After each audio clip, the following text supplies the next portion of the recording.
Movie की starting में हम अफ्रीका का एक जंगल देखते हैं जहां के लोग एक अनजान बीमारी की चपेट में आ रहे थे। फिर कुछ साइंटिस्ट और डॉक्टर की टीम हेलीकॉप्टर में यहां पर आती है। फिर हम देखते हैं कि वो इन्फेक्टेड हुए लोगों का ब्लड सैंपल लेते हैं और ब्लड सैंपल लेने के बाद वो लोग यहां से चले जाते हैं। फिर कुछ ही समय बाद हम देखते हैं कि अमेरिकन आर्मी के जनरल एक ऑर्डर देते हैं कि इस गांव को बॉम्ब गिराकर तबाह कर दिया जाए ताकि वायरस को आगे फैलने से रोका जा सके। इसके बाद हमें 28 साल बाद का समय दिखाया जाता है जहां हम कर्नल सैम और उनकी बीवी रॉबी से मिलते हैं। कुछ ही देर बाद सैम को कर्नल की तरफ से एक कॉल आती है जिसके बाद वो लेवल 4 की डिटेल उन्हें बताते हैं। ये लेवल 4 जानलेवा बीमारी का नाम है जो कि जीवन के लिए बहुत बड़ा खतरा है, जिसके बारे में और जानने के लिए सैम कर्नल से मिलने के लिए जाता है। वहाँ पर वो अलग अलग ऑफिसर से मिलता है जिनके अंदर जनरल बिली भी शामिल होते हैं। मेजर सॉल्ट का ये सैम के साथ पहला मिशन था, जिसके बाद वो अफ्रीका के जंगलों में जाते हैं जहाँ पर की वो बीमारी फैली होती है। वहाँ जाने के बाद वो लोग बहुत दुखी हो जाते हैं क्योंकि इस बीमारी ने बहुत हाहाकार यहाँ पे मचा रखा था, क्योंकि लोग यहाँ पर मर रहे हैं, खून की उल्टियां कर रहे हैं। ये सब देख के मेजर सॉल्ट दुखी हो जाते हैं और अपना हेलमेट उतार करके रोने लगते हैं। तभी यहाँ पर एक लोकल आदमी आता है जो उनसे कहता है कि ये वायरस हवा से नहीं फैलता,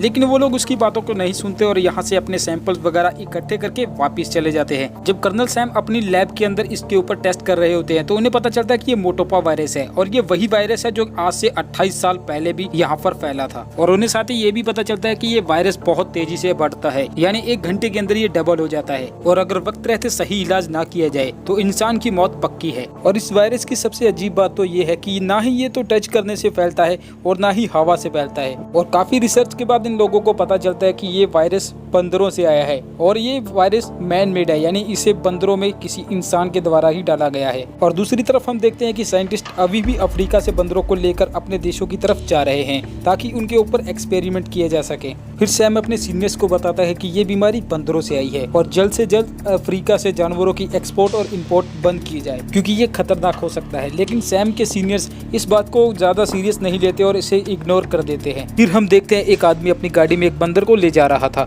तभी वो बंदर पानी पीते हुए अपने मुंह से पानी उस आदमी के मुंह पर फेंकता है जो कि उस आदमी के मुंह में चला जाता है। इस आदमी का नाम जेम्स है और असल में ये बंदरों की तस्करी कर रहा था। फिर वो उस बंदर को लेके एनिमल शॉप पर बेचने के लिए जाता है। जब शॉप ओनर उस बंदर की जांच कर रहा था तो वो बंदर शॉप ओनर को नाखून मार देता है, जिसके कारण उसका खून बहने लगता है। जब दुकानदार देखता है कि ये फीमेल बंदर है ना कि एक मेल बंदर, वो जेम्स को इसे वापस कर देता है क्योंकि वो कहता है मुझे एक मेल बंदर चाहिए ना कि फीमेल। इस दौरान हम देखते हैं कि एक दूसरा बंदर इस बंदर के हाथ से केला छीनकर खाने लगता है। अब इस सीन से हम इतना तो जान पाते हैं कि ये बंदर इन्फेक्टेड है और अब ये इन्फेक्शन इन तीनों के अंदर भी इसकी वजह से आ चुका था। अब हम देखते हैं कि जेम्स उस बंदर को जंगल में छोड़ देता है क्योंकि वो इस बंदर को बेचने के लिए ही लेकर आया था। अब जेम्स फ्लाइट में बैठता है और अपने शहर की तरफ वापस चला जाता है, लेकिन हम देखते हैं कि प्लेन में उसकी हालत काफी खराब होने लगी थी। एयरपोर्ट पहुंचने के बाद वो अपनी फ्रेंड के गले लगता है, जिसके बाद हम देखते हैं कि वो वहीं पर बेहोश होकर के गिर जाता है। दूसरी तरफ हम उस दुकानदार को देखते हैं जो कि अब खून की उल्टियां कर रहा था और वो बेहोश होकर नीचे गिर जाता है। इसके बाद उस दुकानदार को अस्पताल लाया जाता है जहाँ एक लैब असिस्टेंट उस दुकानदार के खून की जाँच कर रहा होता है, लेकिन गलती से वो खून उसके चेहरे पर गिर जाता है, लेकिन वो तुरंत अपनी जाँच करवाता है। उसके बाद हम रॉबी को देखते हैं जो कि कर्नल सैम की वाइफ है और वो भी एक डॉक्टर है। रॉबी को जेम्स के बारे में पता चलता है तो वो तुरंत उससे मिलने के लिए वहां जाती है, लेकिन उसके वहां पहुंचने से पहले ही जेम्स की मौत हो जाती है। फिर जब वो लोग जेम्स का पोस्टमार्टम करते हैं तो वो देखते हैं कि जेम्स के अंदरूनी अंग बिल्कुल पानी से भर चुके हैं। रॉबी ने इससे पहले कोई ऐसा केस नहीं देखा था। जिसके बाद वो सैम से बात करती है और रॉबी कहती है कि अगर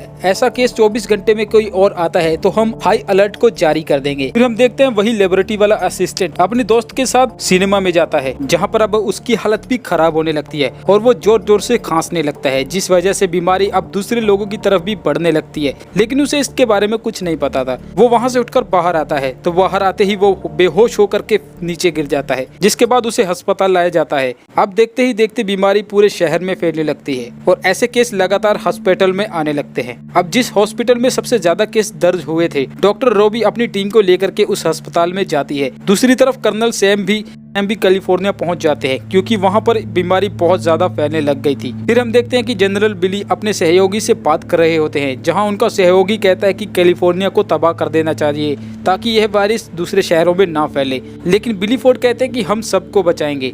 इस कॉल के बाद कैलिफोर्निया को यूएस आर्मी चारों तरफ से घेर लेती है कि कोई भी शख्स न तो अंदर आ सके और न ही कैलिफोर्निया के बाहर जा सके। इसके बाद सैम और रॉबी मिलते हैं जहां उन्हें पता चलता है कि ये वायरस हवा से भी फैलता है क्योंकि वायरस उन लोगों को भी हो रहा था जो कि इन्फेक्टेड के संपर्क में बिल्कुल नहीं थे। उनकी पूरी टीम मिलकर जांच करती है, जिसके बाद उन्हें पता चलता है कि हाँ, ये वायरस हवा से भी फैल सकता है और ये वायरस इसके अलावा जानवरों से आया है, खास करके बंदरों से। फिर हम देखते हैं कि शहर के हालात बहुत ही खराब होने लगते हैं। लोग शहर छोड़कर भागना चाहते हैं, लेकिन आर्मी उन्हें ऐसा करने से रोकती है और सभी लोगों को एक कैंप में ले जाकर के क्वारंटीन कर दिया जाता है, ताकि इन्फेक्टेड लोगों का पता लगाया जा सके और वायरस को आगे फैलने से रोका जा सके। फिर हम रोबी को देखते हैं, जो कि एक इन्फेक्टेड स्टोर में जाती है और वहां से एक इन्फेक्टेड बंदर को लेकर के लैब में आती है और उस पर कुछ टेस्ट करती है, जिससे उन्हें पता चलता है कि इस बंदर की एंटीबॉडीज नहीं है। जिसके बाद जनरल बिलीफोर्ड सबको E1101 सीरम के बारे में बताते हैं और यह वही सीरम है जो आज से 28 साल पहले भी दिया गया था, जब ये बीमारी पहली बार आई थी। लेकिन इसका किसी भी पेशेंट पर कोई असर नहीं हो रहा था, जैसे कि ये बीमारी अब इवॉल्व हो चुकी है। ये सीरम बिल्कुल भी काम नहीं कर रहा था, जिसके बाद अब पेशेंट मरना शुरू हो जाते हैं। फिर सैम सीरम को लेकर के अपनी लेबोरेटरी में आता है। फिर वो सीरम मेजर सॉल्ट को देता है और कहता है कि इसकी डिटेल चेक करो और ये सीरम उस बंदर को भी दो। वो सीरम उस इन्फेक्टेड बंदर को भी दिया जाता है। हम US आर्मी को देखते हैं, जो कि लोगों से पूछताछ कर रही है कि अगर आप लोगों को खांसी, बुखार, जुकाम या फिर कोई भी बीमारी के लक्षण दिखाई देते हैं तो तुरंत अपने घरों के बाहर एक सफ़ेद कपड़ा बांध दें। इसके बाद आर्मी वहां आती है और सभी इन्फेक्टेड लोगों को अपने साथ ले जाती है ताकि उनका इलाज किया जा सके। फिर हम देखते हैं कर्नल सैम का एक साथी केसी लैब में एक्सपेरिमेंट कर रहा था और एक्सपेरिमेंट के दौरान उसका सूट फट जाता है। ये एक खास किस्म का सूट होता है जो कि वायरस से सिक्योर रखता है। अब सूट के फटने के बाद इसकी प्रोटेक्शन खत्म हो जाती है, क्योंकि वो वायरस के बहुत ज्यादा करीब था। अब वायरस उसे भी इन्फेक्टेड कर देता है, पर वो ये बात अपने किसी भी साथी को नहीं बताता। दूसरी तरफ हम देखते हैं कि US आर्मी के जनरल एक मीटिंग बैठाते हैं और यहाँ पर वो जनरल भी मौजूद था जो बिली फोर्ड से कहता है कि कैलिफोर्निया को बॉम्ब से तबाह कर देना चाहिए और अब वो कैलिफोर्निया को तबाह करने की परमिशन ले भी लेता है। अब गवर्नमेंट की तरफ से ऑर्डर था कि कैलिफोर्निया को बम गिराकर तबाह कर दिया जाए ताकि ये इस वायरस को दूसरे देशों में फैलने से रोका जा सके। फिर हम कर्नल सैम और उसकी वाइफ को देखते हैं, जो उस इन्फेक्टेड बंदर को देखते हैं कि वो अब बिल्कुल ठीक हो चुका है और फिर से उछल कूद कर रहा है। अब ये देखकर वो दोनों बहुत खुश हो जाते हैं और थोड़े से एक्सपेरिमेंट के बाद उन्हें पता चलता है कि ये सीरम E1101 जो बंदर को दिया गया था वो वायरस का एंटीडोट है, क्योंकि ये वही सीरम है जो अफ्रीका के लोगों को ठीक करने के लिए बनाया गया था। लेकिन कैलिफोर्निया में इस वायरस की काफ़ी स्टेज बढ़ चुकी थी, इसलिए ज़्यादातर लोगों पर यह काम नहीं कर रहा था, जिस कारण लोगों की लगातार मौत हो रही थी। और अब यहीं पर केसी, जिसका सूट फट जाता है, उसे दिल का दौरा पड़ता है, जिस कारण उसे भी अस्पताल में ले जाया जाता है। जब रोबी उसे इंजेक्शन लगाने की कोशिश करती है तो गलती से उसे भी चोट लग जाती है, जिस कारण अब वो भी इन्फेक्टेड हो जाती है, क्योंकि केसी ने किसी को भी नहीं बताया था कि वो इस वायरस से इन्फेक्टेड है। इसके बाद सैम बिली फोर्ड से मिलने के लिए जाता है और कर्नल बिली फोर्ड सैम को बताता है कि US प्रेसिडेंट ने आज रात 8 बजे कैलिफोर्निया को बॉम्ब से उड़ाने का फैसला कर लिया है। और वो उसे ये भी बताता है कि US एक बायोलॉजिकल वेपन बना रहा था जो कि गलती से अफ्रीका में फैल गया और ये वही वायरस है जो आज से 28 साल पहले फैला था। फिर हमें पता चलता है कि कैसी की भी मौत हो गई है, जिसके बाद सैम को एक आइडिया आता है कि क्यों ना अफ्रीका के जंगलों से एक बंदर को पकड़ा जाए और उसकी एंटीबॉडी से एक वायरस का क्योर बनाया जाए। जिसके बाद उन्हें पता चलता है कि अफ्रीका से एक बंदर को स्मगलिंग करके यहाँ पर लाया गया था, जो कि पासी के एक जंगल में है।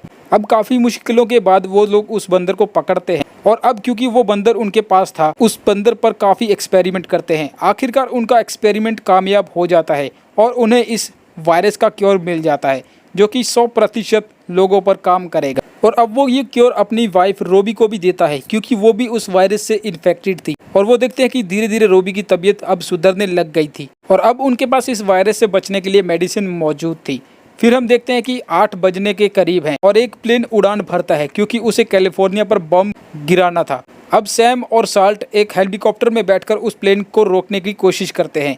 अब सैम की उस कर्नल से बात होती है और सैम कहता है कि बम को ना गिराया जाए, लेकिन वो कर्नल उसकी बात नहीं मानता। जिसके बाद जनरल बिली फोर्ड वहां पर आते हैं और वो उस पायलट को बम गिराने से रोक लेते हैं। फिर बिली फोर्ड उस जनरल को गिरफ्तार कर देते हैं, जिसने कि प्रेसिडेंट को गलत इन्फॉर्मेशन दी थी कि इस बीमारी का कोई इलाज नहीं है, जबकि उसका सीरम मौजूद था। और वो पूरी तरह से काम कर रहा था, यानी उसकी दवाई बन चुकी थी, जिसके मुताबिक दवाई के रहते किसी भी शहर पर कोई बॉम्ब नहीं गिराया जा सकता।